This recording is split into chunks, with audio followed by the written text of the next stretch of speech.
Découvrir Strasbourg au fil de l'eau, pas dans un bateau, mais debout sur un paddle. Une balade proposée ce dimanche par l'Office des sports. Plusieurs autres traversées ont dû être annulées cette année en raison du contexte sanitaire. Quelques dizaines de participants ont glissé sur l'eau sur 11 km. Reportage Manuel Goetz et Manuel Gambette.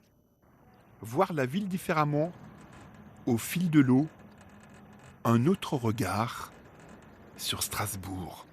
C'est beaucoup plus sympa de se promener à cette allure et puis de voir les beaux bâtiments. On découvre Strasbourg autrement. Ah, Mais pas forcément facile pour les interviews.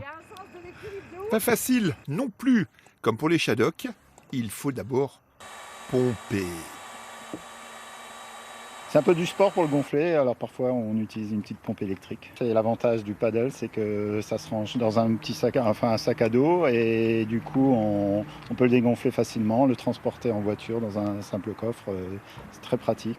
Des randonnées qui doivent être organisées, car il n'est pas possible d'utiliser un paddle sur les voies fluviales, sans autorisation.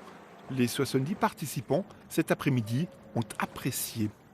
C'est assez accessible, en fait, c'est assez stable, puis ça va lentement, tranquille, donc c'est vraiment une activité zen, super quoi.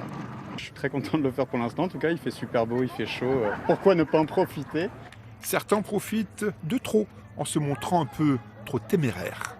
Voilà, j'ai fait mon premier plongeon et il y avait des gens qui dansaient sur un clip de rail sur les berges et je me suis dit je voulais tenter la chanson, la musique m'a emballé et je pense que la chute a été immédiate. Donc danser sur des paddles en rail, ça marche pas. On l'aura noté, l'Office des sports espère reconduire ces randonnées en stand-up paddle en 2021.